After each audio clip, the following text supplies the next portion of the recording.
Each one witnessed the 20th century's darkest days. Each one survived. Each one says their struggle isn't over.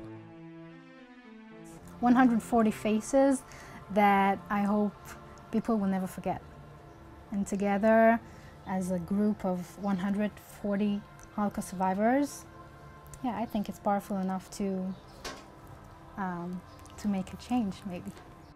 Of 500,000 Holocaust survivors still alive, 200,000 live in Israel. A new photography exhibit shows how they struggle for dignity and respect, even in the state created as their safe haven. They survived the Holocaust, and what they have to do now is also to be survivors. Underneath each picture, the caption details how they fight the government for stipends, or how they've given up on getting the help that the state owes them. She has many bureaucracy problems with the government, but on the other hand, she's very, very proud. She's so sad.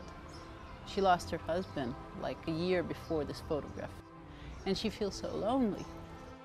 I see a man that's trying to overcome a very difficult era in his life, and because he doesn't like, to talk about it, so he puts it on paper. It's very powerful. 89-year-old Motke Bloom is a painter. 26-year-old Maya Daphna, who's the granddaughter of a survivor, was his muse and photographer. I suffer so much that I don't feel I suffer. Motke grew up in Romania, where 200,000 Jews were slaughtered. Motke survived in a forced labor camp like the ones in his paintings. They put us around and say, stand up, you don't move. If you move, I killed you. The suffering was terrible. 3 years on the labor force. You are not yourself. Motke arrived in Israel excited. He felt like he was home. He became a famous painter. But 70 years later, he says the governments abandoned him. The government, if you are honest, you don't get nothing. Nothing.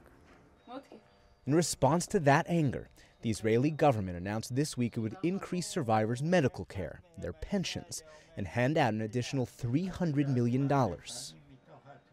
But the people behind the exhibition say that improvement must be followed by more before it's too late. We're giving them the voice, we're giving them visibility, because we believe it's like the last chance, because it's a generation that's fading away. Nick Schifrin, Al Jazeera, Jerusalem.